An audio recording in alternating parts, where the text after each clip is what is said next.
Di Bea Cukai juga sistem IT-nya kita perbaiki sekarang.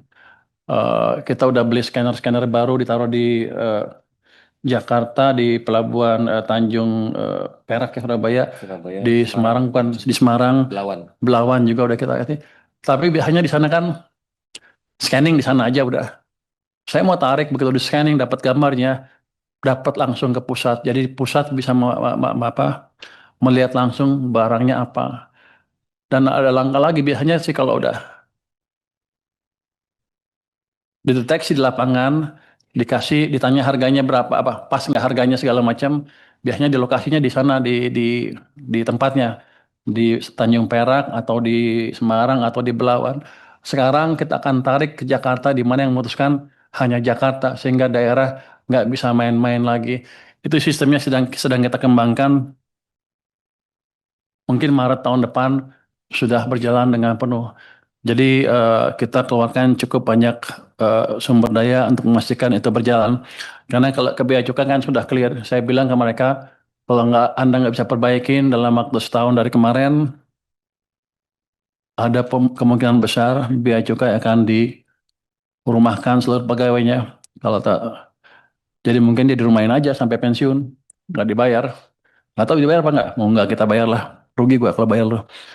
Tapi dengan semangat seperti itu, saya pikir orang kita cukup pintar kalau digebuk sedikit, gebuk banyak juga, apalagi kalau digebuk banyak.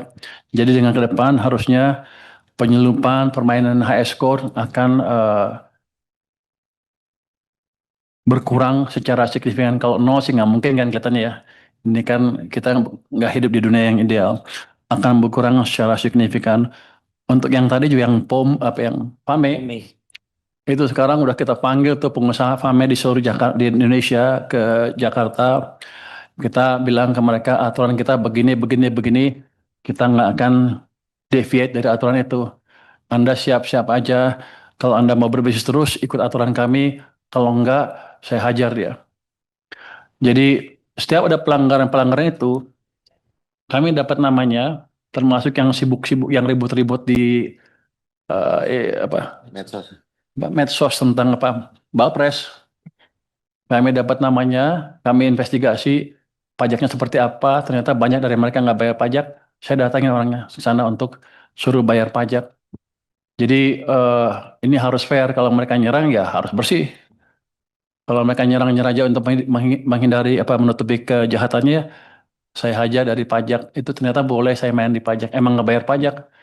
SPT-nya 0000 selama 5 tahun berturut-turut berarti nggak bayar pajak. Ada yang selalu nihil padahal punya gudang banyak sekali. Jadi jangan main-main lagi dengan pemerintah. Kita serius. Dan ancaman saya ke Bea Cukai juga serius. Kalau mereka main-main, kita hantam. Sama juga ke pajak juga.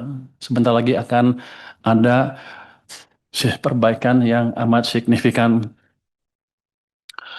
Prinsip pengawasan barang ekspor tadi tanya itu ya. Pada dasarnya itu dah sama. Kita akan pakai sistem yang terintegrasi, pakai IT.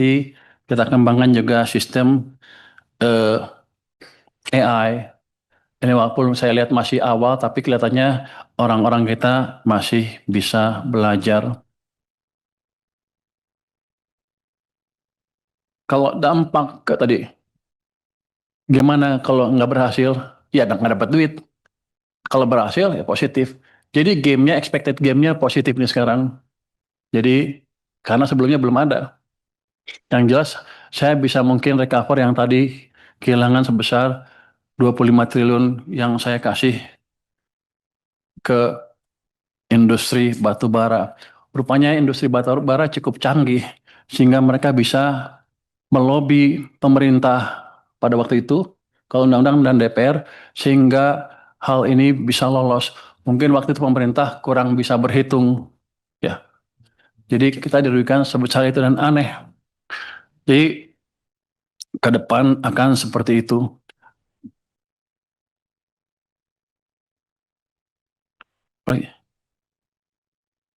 Yang utama apa? Untuk roadmap hilirisasi, kan itu di luar wewenang Kementerian Keuangan, tapi kami akan bicara ke Kementerian SDM, Ya.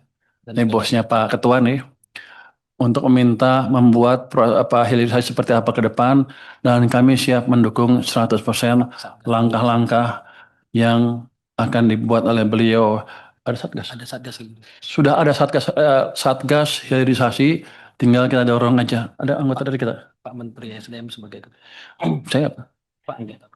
ada satgas hilirisasi dan Menteri SDM sebagai ketua, saya sebagai anggota. Yang jelas kita akan eh, jalankan supaya ke depan akan berjalan dengan betul. Untuk post clearance, clearance dan pre-pros and clearance, apakah sudah zero fraud? Mungkin zero fraud tidak mungkin akan diciptakan, nggak akan mungkin akan terjadi.